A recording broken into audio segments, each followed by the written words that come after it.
That's very possible. I don't know how to speak to that because I haven't worked with a publisher personally for a while, but I think women have more opportunities than ever. What with so many smaller companies, not just Marvel and DC, and according to a comic expert friend of mine, only about 10% of the people working for Marvel and DC are women now. C'est très possible, hein, elle n'est pas tout à fait sûre parce que ça fait longtemps qu'elle ne travaille plus avec les éditeurs directement. Après, elle s'est tournée vers une amie à elle qui est plutôt experte en la matière, qui lui dit que même aujourd'hui, s'il y a plus d'opportunités qu'il n'y en a jamais eu, il n'y a que 10% du staff de Marvel qui est un staff féminin. So I honestly think that women have unlimited potential for self-publishing, working for smaller companies, doing what you're doing, raising money. You don't have to go and be scrutinized by an editor. Les femmes aujourd'hui ont des possibilités infinies en travaillant pour des petites boîtes ou pour des éditeurs indépendants ou en se finançant, donc, comme l'a fait Elsa, et peuvent y arriver par d'autres moyens. Moi, j'ai pas d'expérience, pareil, pas trop d'expérience directe avec les éditeurs, donc je peux pas trop dire à ce niveau-là. Je sais pas. C'est pas grave. J'ai une dernière question. Après, on pourra, si vous voulez, faire des questions du public, si vous avez des questions à poser, il n'y a pas de souci. Alors, quel conseil vous donneriez à une femme qui souhaite faire carrière dans les comics? Okay, I have a question for you. Do you mean as a writer, as an artist, as a colorist, no matter Alors, en tant what? que dessinateur, qu'auteur, que coloriste En tant que... peu importe, en tant que... No, I honestly think that there shouldn't be any barriers to doing whatever it is you want to do because there are endless possibilities for publishing, ways to publish your work, collaborating with your friends. Honestly, when I think this is pertinent. I'll let Marge talk for a second. Donc elle pense qu'il ne devrait pas y avoir de barrière, surtout aujourd'hui où il y a vraiment beaucoup de façons de se faire publier, beaucoup de systèmes, et que donc qui veut se lancer, se lance. What comes to my mind, having talked to many editors over the years, people would come to me, friends of my children, for instance, how do I break into comics? What do I do? And sometimes writers would have scripts, and they don't want to read scripts. They want to see something that looks like a comic book. So, my advice for artists, for writers, for colorists, publish it. If you have to print it yourself at home, put something together that looks like a comic book that the editor, the publisher can read and get an idea of what you can do. Donc aujourd'hui, elle a des amis de ses enfants, par exemple, qui des fois lui disent comment est-ce que je peux réussir dans cette industrie-là. Et en fait, de son expérience, parce qu'elle a fréquenté pas mal de gens en maison d'édition pendant de nombreuses années, c'est de ne pas nécessairement envoyer juste un script, des scripts, ils en reçoivent des tas, ils n'ont pas nécessairement envie de tous les lire. Donc ce qu'il faut, c'est faire quelque chose qui ressemble déjà à un comics, qui a déjà la forme, l'apparence, qui donne quelque chose. Et même à la limite, s'il faut publier quelque chose, s'il faut même le publier soi-même, on assemble des choses, on met des choses ensemble, mais qu'il faut que ça ressemble à un comics, il faut qu'il y ait quelque chose dedans, il faut qu'il y ait vraiment une œuvre en tant qu'elle-même. For artists, particularly, go to school. Draw all the time. If you want to do a face, draw your friends, or draw the tree in the backyard. You will get better at the hand-eye coordination just by working. Et donc d'aller à l'école, c'est très très important, et puis de ne pas hésiter à dessiner l'arbre qui est dans la cour, le visage des copains, pour améliorer sa main, mais également son œil. Clairement la même chose. Après, le fait des écoles, je suis un petit peu moins... je trouve que c'est pas forcément fondamental. Moi, c'est ma propre expérience à moi. Je pense qu'il faut travailler. clairement, voilà, dessiner tout le temps, c'est le seul moyen d'y arriver. Donc ça, c'est plus pour les artistes. Et au-delà des conseils classiques qu'on peut donner, voilà, travailler, etc., je pense qu'il y a une chose qu'il faut absolument avoir en tête quand on veut percer dans le comics, ou c'est valable pour plein d'autres métiers, c'est la communication. Il faut apprendre à savoir se vendre. Parce qu'on est des artistes peut-être, mais on est aussi notre propre produit. Et c'est extrêmement important de nos jours de savoir communiquer. Parce que maintenant, beaucoup de gens savent faire, et si toi tu sais pas faire, eh ben, tu passes derrière tout le monde. C'est même sa propre image qui est aussi importante. Ah non, mais c'est extrêmement important. C'est ça qui fait que tu passeras devant tout le monde. Même parfois, j'ai l'impression plus que la qualité du travail présenté. Actually, I wanted to add something that,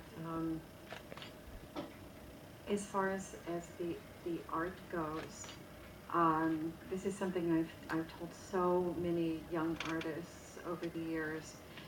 They copy other artists that they like, and that's a good thing, but that's not everything.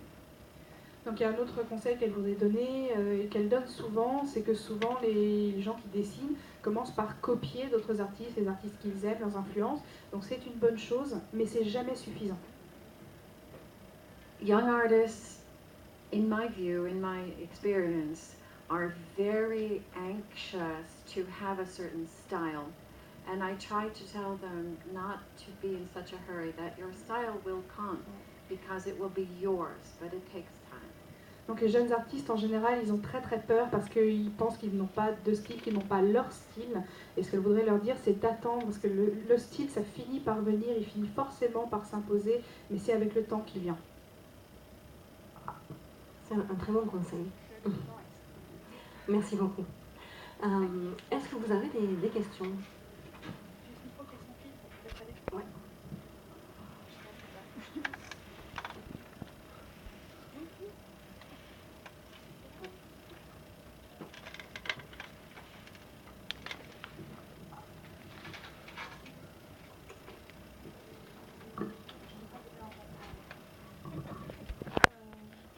Bonjour, merci d'être là, d'être venu aussi. J'ai une question pour Linda, en tant que coloriste. Comment ça se passe, le droit des coloristes aux États-Unis, et lorsque une planche, par exemple, de son mari est vendue, elle est vendue plutôt en noir et blanc. Comment ça se passe pour elle, je ne m'exprime pas très bien, comment un coloriste est reconnu dans ses droits aux États-Unis? Parce qu'en France, c'est très compliqué. Je le sais par expérience, c'est très difficile. Donc je voulais savoir comment aux États-Unis cette reconnaissance-là se faisait exactement par rapport aux droits d'auteur, etc.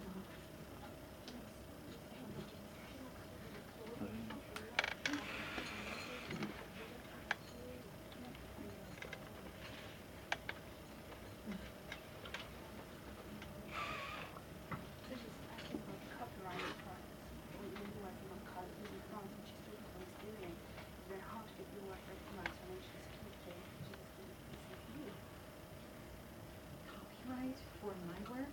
Yeah. Money, yes. Basically, she's talking about money. Well, I can only tell you that the companies that I worked for own their characters, or they lease their characters. You don't own them. You don't have the copyright.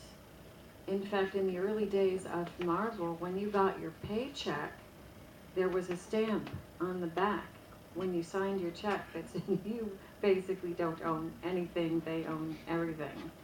Donc oui, c'est deux choses différentes en fait, ce qui est droit d'auteur et ce qui est argent, c'est-à-dire que les personnages, les histoires, elles appartiennent aux entreprises, aux boîtes. Donc d'ailleurs, avant, quand ils étaient payés par chèque, ils signaient au dos du chèque, en fait, quelque chose qui stipulait qu'effectivement rien ne leur appartenait, qu'ils n'étaient payés que pour leur travail sur ce qu'ils avaient fait. I would say that if you invent a character and you want to keep the copyright on that character when you draw your own comic book, you'd have to look into the copyright laws in this country. I know a little bit about it in the United States, but really you'd have to research it yourself. French copyright, I don't know a thing about. In the United States, I guess it's not the same. So I'm sorry that I can't answer your question better. Donc du coup, elle a beaucoup de mal à répondre à votre question, parce que c'est vrai que d'un pays à l'autre, tout ce qui est droit d'auteur, tout ce qui est copyright, c'est extrêmement différent. Donc ce qu'il faut quand on essaie de travailler dans un autre pays, quand on travaille pour quelqu'un d'autre, c'est vraiment de se renseigner en amont sur comment ça fonctionne au niveau des droits d'auteur. Une autre question peut-être?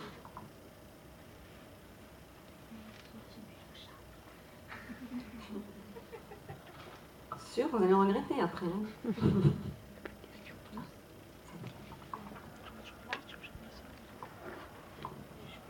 C'est une question pour Linda. Donc, bonjour, je voulais juste savoir quelles avaient été vos influences en fait au niveau de la couleur. S'il y avait des artistes qui vous avaient plus influencé dans votre travail que d'autres. Peut-être des inspirations des peintres, des...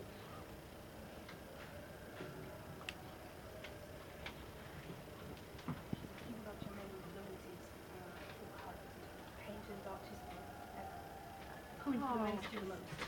Originally, certainly Marie Severin, I learned so much from her. She taught me everything, and she was such a giving and brilliant person. I think she's still alive also. Marie Severin, qui est toujours vivante, elle le souligne, qui non seulement est une grande inspiration, mais en plus lui a tout appris. And also working with Barry Windsor Smith, he was also a big influence on my work. And also there's, in England, there's a comic strip and a number of books. Trying to think of the name of them. I know, I can't remember the name of them. If I think of it, I'll let you know, but it was a children's book. Barry Windsor Smith, qui a aussi été une énorme influence pour elle, et puis toute une série de livres pour enfants britanniques dont elle a oublié le nom, donc si ça lui revient, elle vous le dira.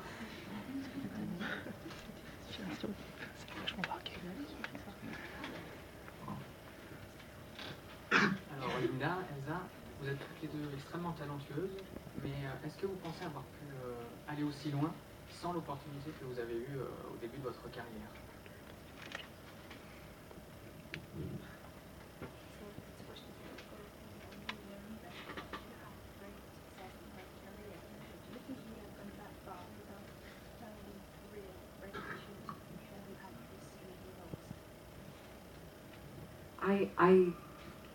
I had some, I think, really happy accidents.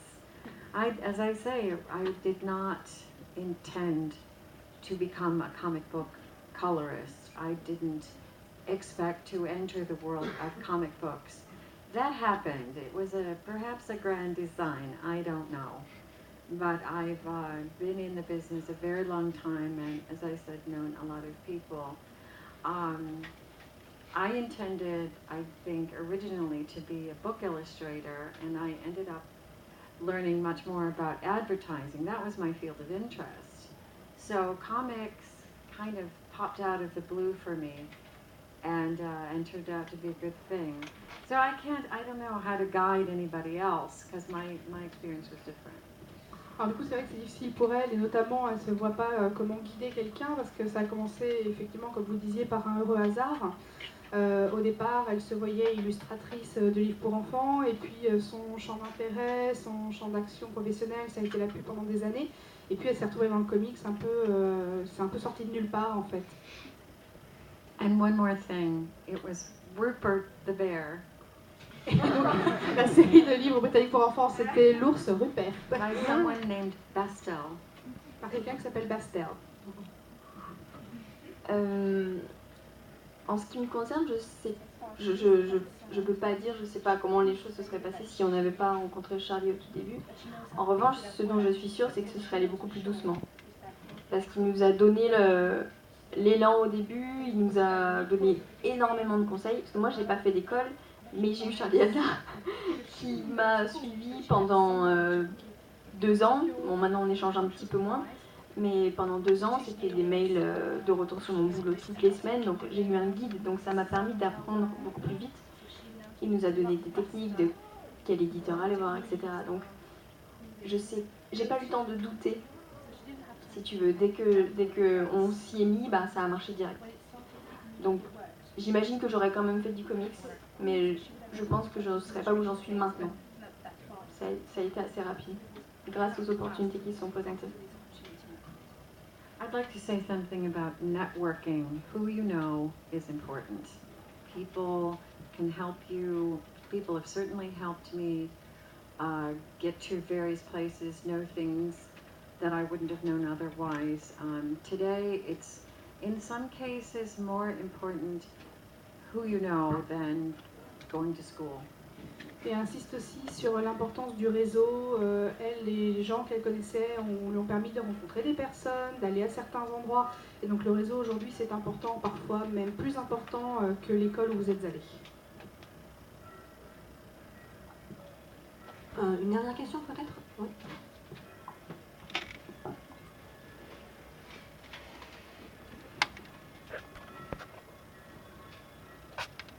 Alors, une question à toutes les deux. Donc, en tant que femme, j'aimerais savoir qu'est-ce que vous pensez de la représentation ultra féminisée des personnages féminins qui, dans les comics, surtout, sont toujours en petite tenue avec des très fortes poitrines et des choses comme ça.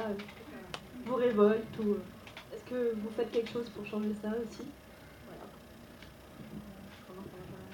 Voilà. Je vais commencer à répondre du coup. Alors ça c'est quelque chose qui me scandalise vraiment au plus haut point. Déjà parce que ce ne sont pas des femmes, mais parce que physiologiquement et de manière anatomique elles ne peuvent pas exister. C'est faux, donc c'est très comics. Moi je sais pas si on a pu voir dans les images, je me bats vraiment contre ça. Je suis pas contre les minces, je dois pas dire que tout le monde... Enfin, il y a différents types de physique, ça c'est pas le problème. Mais au moins faire des femmes qui ressemblent à des vrais gens. Parce que des seins en forme comme ça qui dépassent jusque... Enfin, je veux dire, déjà, je trouve ça vraiment pas beau. Et en tant que fan, ça m'énerve, ce genre de choses. Donc moi, dans mon dessin, j'essaie de montrer qu'il est possible de faire autre chose. J'espère d'également intéressant, mais au moins quelque chose qui reflète un petit peu plus la réalité. I honestly get so tired of seeing these skimpy little outfits and the huge breasts, and they're fighting with swords with nothing to wear. And it's tedious and boring for women. I don't know if you'll ever change it. When men stop liking those things, maybe, I don't know, it's all for the guys. Donc ça l'épuise de voir toutes ces femmes avec des seins énormes, des bouts de tissu tout petits qui se battent avec des énormes épées. Ça la fatigue. Elle se demande si un jour ça prendra enfin fin, justement. Qu'il faudrait peut-être commencer par que les femmes n'aiment pas ce genre de choses. Éventuellement, ça pourrait apporter un petit changement. It's a fantasy, folks. That's all I can tell you. C'est un rêve, les mecs. Don't expect real women doing these things. Mais c'est marrant parce que j'ai de temps en temps en convention des hommes qui viennent me voir et qui me disent c'est intéressant parce que ça pourrait être ma femme, ça pourrait être ma fille, et qui en fait au final ont envie de voir quelque chose qui correspond à la vraie vie. Donc il y a quand même une demande même venant des hommes. Je pense qu'il y a beaucoup de gens qui ne se retrouvent pas du tout là-dedans. I think that is just wonderful, what you're saying. And I know that my husband would rather draw a woman who looks like a real woman than something fantastic. Donc ça lui fait très plaisir d'entendre ça et elle est convaincue que son mari lui préférerait travailler sur des dessins de vraies femmes qui ressemblent à des femmes. But my husband's always been a bit of a feminist. Son mari aussi est féministe. Et peut-être une dernière question, non? Allez, juste une dernière.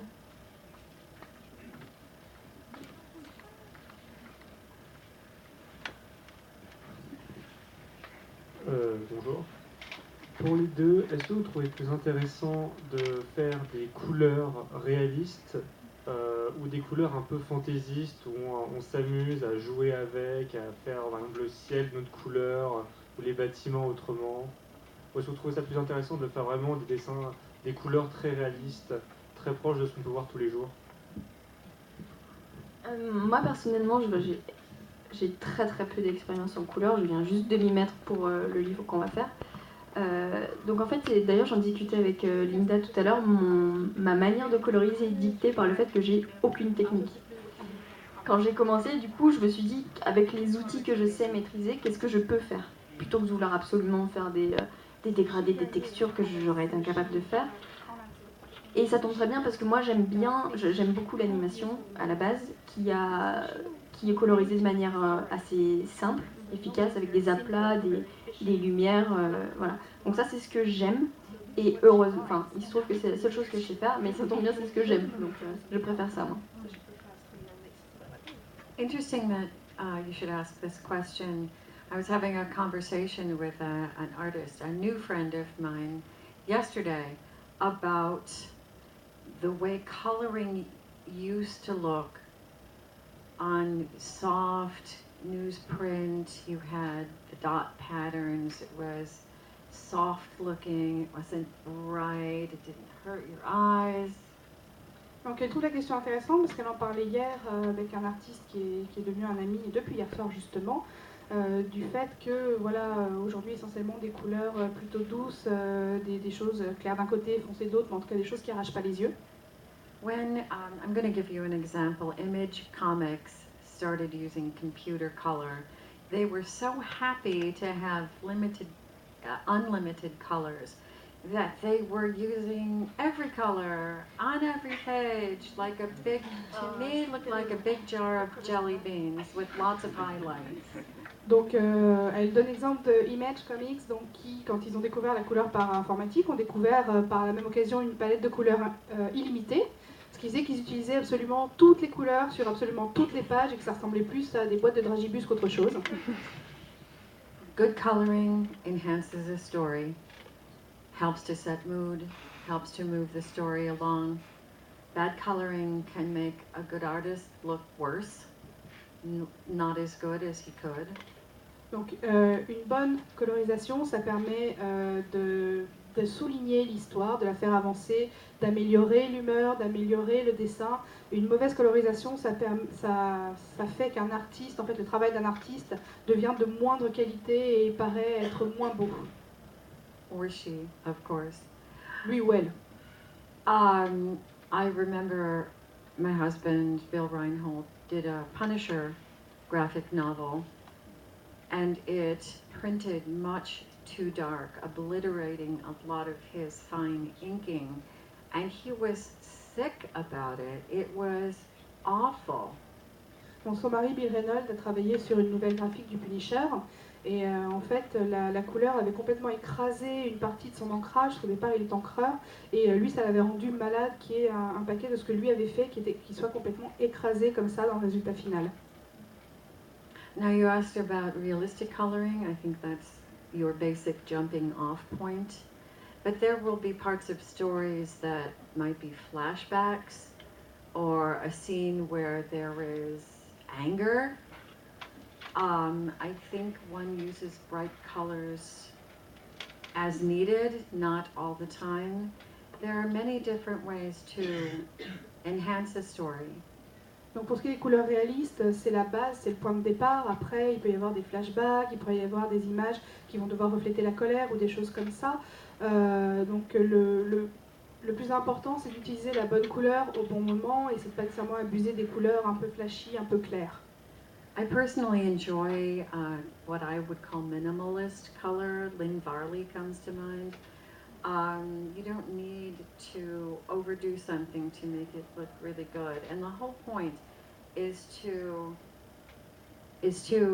make the art look better as a whole, not really like a lady with too much makeup on. You don't want it to call attention to itself. Donc elle aime beaucoup tout ce qui est minimaliste, c'est-à-dire de ne pas en utiliser trop, de faire ce qu'il faut. Elle prend l'exemple par exemple d'une femme, de ne pas lui faire trop de maquillage parce que c'est pas ça que vous voulez qu'on regarde en fait. Ben voilà, on va s'arrêter là. Je voulais juste rajouter quelque chose. En ce moment, à la médiathèque de Villeurbanne, il y a une très très belle exposition sur les travaux de Linda et Bill. Moi, je l'ai vue hier et vraiment, je me suis régalée. Donc, n'hésitez pas à y aller. Je crois que c'est jusqu'à la fin du mois, il me semble, et c'est gratuit. C'est jusqu'au 28. Jusqu'au 28, d'accord. Et c'est sur 4 niveaux. Et c'est vraiment des panneaux vraiment exceptionnels à voir. Et je vous invite à y aller. Voilà. Merci beaucoup. Merci à tous.